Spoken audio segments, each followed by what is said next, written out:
Crime branch ഓഫീസിൽ ഹാജരായി.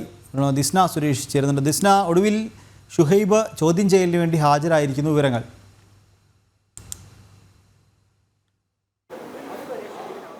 MS solution CEO Shuhaib അല്പസമയത്തിന് മുൻപാണ് ക്രൈംബ്രാഞ്ച് ഓഫീസിന് മുന്നിൽ ഹാജരായിരിക്കുന്നത്. മാധ്യമങ്ങളോട് ചോദ്യം ചെയ്യലിന് താൻ പൂർണ്ണമായും സഹകരിക്കുമെന്നൊരു കാര്യം തന്നെയാണ് പറഞ്ഞിരിക്കുന്നത്. അതിനുശേഷം ബാക്കി കാര്യങ്ങൾ പറയാമെന്നാണ് പറഞ്ഞിരിക്കുന്നത്. അല്പസമയത്തിന് മുൻപാണ് ക്രൈംബ്രാഞ്ച് ഓഫീസിലെത്തിയത്. അന്വേഷണ സംഘത്തിന് മുന്നിൽ ഹാജരായി ചോദ്യം ചെയ്യൽ പുരോഗമിക്കുന്നു എന്നൊരു വിവരം തന്നെയാണ് നമുക്ക് ലഭ്യമായിട്ടുള്ളത്. ക്രൈംബ്രാഞ്ച് SP മൊയ്തീൻകുട്ടി അടക്കമുള്ളവർ മാധ്യമങ്ങളോട് പറഞ്ഞിട്ടുള്ളത് ചോദ്യം ചെയ്യലിന് ശേഷം വിശദമായി മാധ്യമങ്ങളോട് കാര്യങ്ങൾ വിശദീകരിക്കാം. പ്രോസിക്യൂഷന്റെ വാദപ്രകാരമാണ് ഇപ്പോൾ ഇത്തരത്തിലൊരു ചോദ്യം ചെയ്യലിന് ഷുഹൈബ് എത്തിയിരിക്കുന്നത്. 25-ന് ക്രൈംബ്രാഞ്ച് ഈ സംഭവവുമായി ബന്ധപ്പെട്ട ഹൈക്കോടതിയിൽ റിപ്പോർട്ട് സമർപ്പിക്കുമെന്നുള്ള കാര്യം തന്നെയാണ് പറഞ്ഞിരിക്കുന്നത്. ഈ സംഭവവുമായി ബന്ധപ്പെട്ട 2 അധ്യാപകർ ഇപ്പോൾ റിമാൻഡിലാണുള്ളത്. അവരുടെ മൊഴി പ്രകാരം ഷുഹൈബ് എഴുതി തയ്യാറാക്കിയ ചോദ്യങ്ങൾ തങ്ങൾ പ്രസന്റ് ചെയ്തു എന്നൊരു മൊഴി തന്നെയാണ് ഈ റിമാൻഡിലുള്ള 2 അധ്യാപകർ നൽകിയിരിക്കുന്നത്. എന്തായാലും അന്വേഷണ സംഘം കേസിന്റെ ആദ്യഘട്ടം മുതൽ പറയുന്നത് ഷുഹൈബിനെ അന്വേഷണത്തിന്, അതായത് ചോദ്യം ചെയ്യലിനായി തങ്ങൾക്ക് കിട്ടണം, എങ്കിൽ മാത്രമേ കൂടുതൽ വിവരങ്ങൾ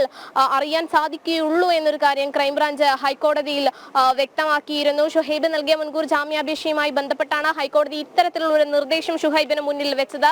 അന്വേഷണ സംഘത്തിന് മുന്നിൽ ഹാജരാവുക, അതുവരെ അറസ്റ്റ് ഉണ്ടാവില്ല എന്നൊരു കാര്യം തന്നെയാണ് ഹൈക്കോടതി നിർദ്ദേശിച്ചത്. ഹൈക്കോടതി നിർദ്ദേശപ്രകാരം ഷുഹൈബ് ഇന്ന് അന്വേഷണ സംഘത്തിന് മുന്നിൽ ഹാജരായിരിക്കുകയാണ്.